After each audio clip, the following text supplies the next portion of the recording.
औज़ुबिल्लाहिमिनश्शैतानिर्रजीम बिस्मिल्लाहिर्रहमानिर्रहीम। शुरू अल्लाह ताला के बाबरकत और पाक नाम से जो अपने बंदों पर बहुत ही ज़्यादा अपने हबीब पाक के सदक़े हमेशा से हम सब पर रहमत ख़ास फरमाने वाले हैं।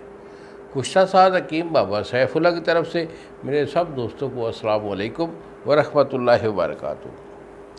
जी तो दोस्तों, आज क़ुव्वत ख़ास के रिलेटेड आपको एक मैं सिंपल सा, जो कि रोज़ आप खुराकी तौर पर इस नुस्खा को इस्तेमाल कर सकते हैं, वो आपको दे रहा हूँ। और बड़ा इजी होता है, खाने में भी, इस्तेमाल करने में भी, और दूसरा ये है कि महंगा भी नहीं होता। तो इसमें क्या है बेटा, आपने लेना है रस प्याज का रस। एक प्याज सफ़ेद वाला बेहतर है कि सफ़ेद वाला प्याज, इसको देसी प्याज भी बोलते हैं। अगर वो मिल जाए तो बहुत अच्छा, अगर ना मिले तो वो जो ब्राउन रेड वाला होता है उसको ले लें, कोई इशू नहीं है। तो एक प्याज जो है उसको छीलकर कूट कर उसका पानी निकाल लें। प्याज का पानी एक अदद हो गया। उसके बाद आप लेंगे शहद खालिस, 1 चम्मच छोटा शहद। ये 2 चीज़ें हो गई। और तीसरा लेंगे 1 चम्मच आपने कलवंजी का लेना है, कलवंजी। और आपको ये मालूम होना चाहिए कि आप सल्लल्लाहु अलैहि वसल्लम ने ये फरमाया कि कलवंजी, ये जो काला दाना है, इसमें सिवाय मौत के अल्लाह ताला ने हर बीमारी के लिए शफा रखी है।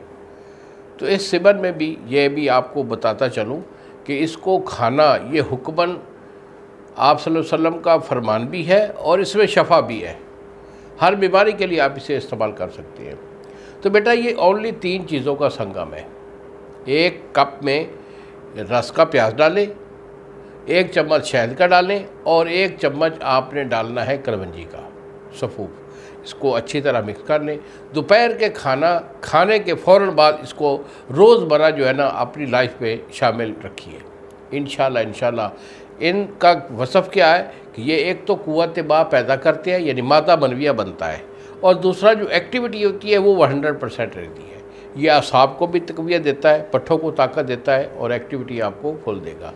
मज़ीद अगर मेरे से आप मशवरा करना चाहें तो यही मेरे 2 नंबर हैं जो सामने स्क्रीन पर आ रहे हैं।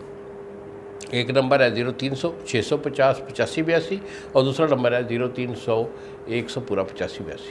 मुझे फ़ोन कॉल करके मशवरा कर लीजिए, वरना नुस्खा मैंने आपको बता दिया, इसको अपनी रोज़मर्रा जो है खाने में इसे शामिल रखिए। इंशाल्लाह क़ुव्वत आपकी कभी कम नहीं होगी। इन्हीं अल्फाज के साथ इजाज़त दीजिए बाबा जी को। अस्सलामु अलैकुम व रहमतुल्लाहि व बरकातुहू।